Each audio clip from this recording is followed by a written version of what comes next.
4:15 is the King's Cup, a listed event. It's over 1,600 metres, and this race has been around for years and years. Graham, I have the privilege of having a replica of the King's Cup at home from my late grandfather, who won this race years and years and years ago. So it's a race that's full of tradition.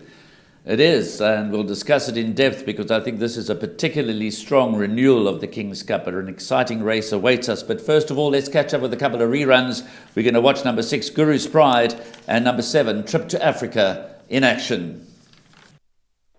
Baby Shoes returns after a rest.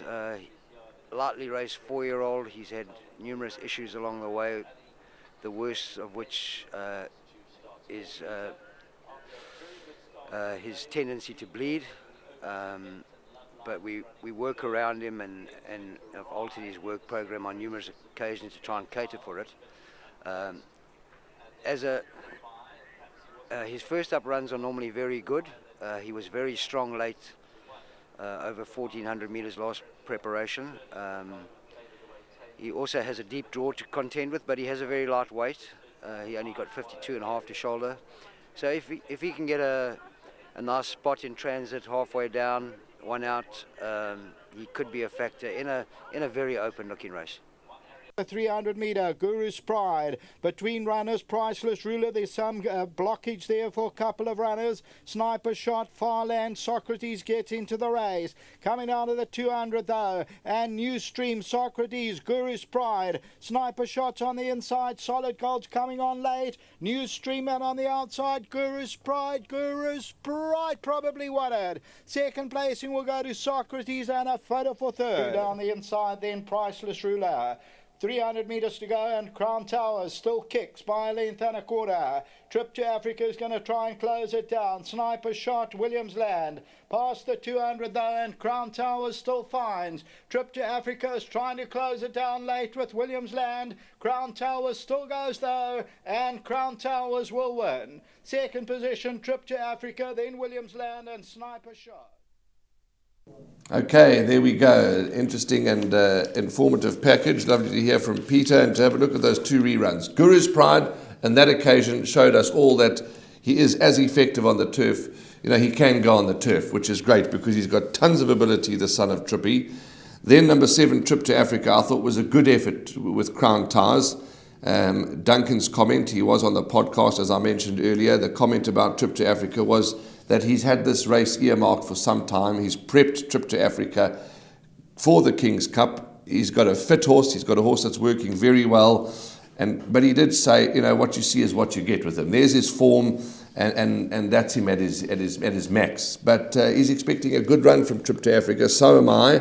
But it doesn't end there. It's an exciting race, the King's Cup. Lots win with chances. Here's the poser for the punters. Banker Silver Operator, or go the field.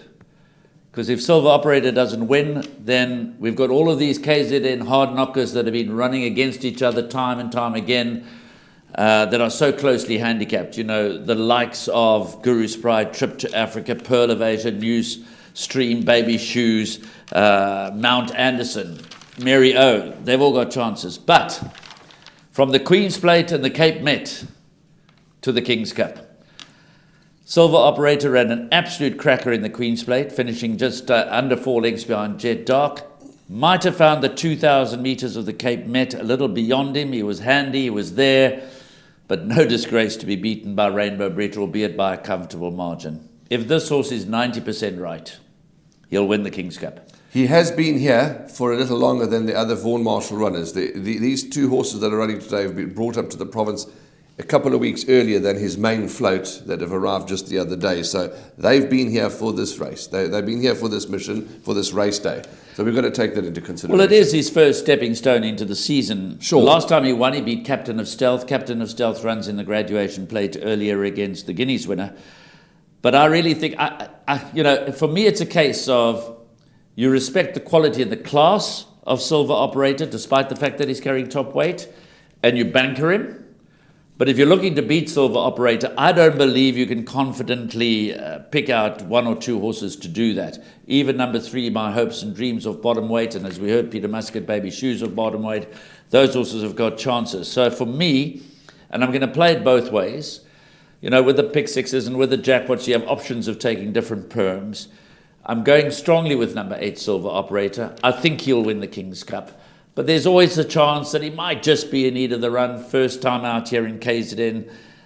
First time at Hollywood Bets Gravel. Going around the right-handed turn. There could be a catalogue of excuses. On class, despite the fact that he carries top weight, I think he'll win. So for me, there are a couple of perms with Silver Operator Banker, and there are a couple of perms with the field, because I think this is a really deep King's Cup if you look beyond Silver Operator. Fantastic renewal of the race. Well said, well put. Excellent assessment. Even a horse like number 4, Tristful's coming back. 120-day rest. He's got ability, and certainly a case could be made for him. But Graham's told us how he feels. Who am I to argue? Silver Operator or the field? Let's go with the Silvano Gelding. Blinkers go on for the first time. Anton Marcus, lots to like, easy to make a case. The King's Cup, whatever happens. Whoa, as Graham said, a deep, deep field. We're going to be in for a good one.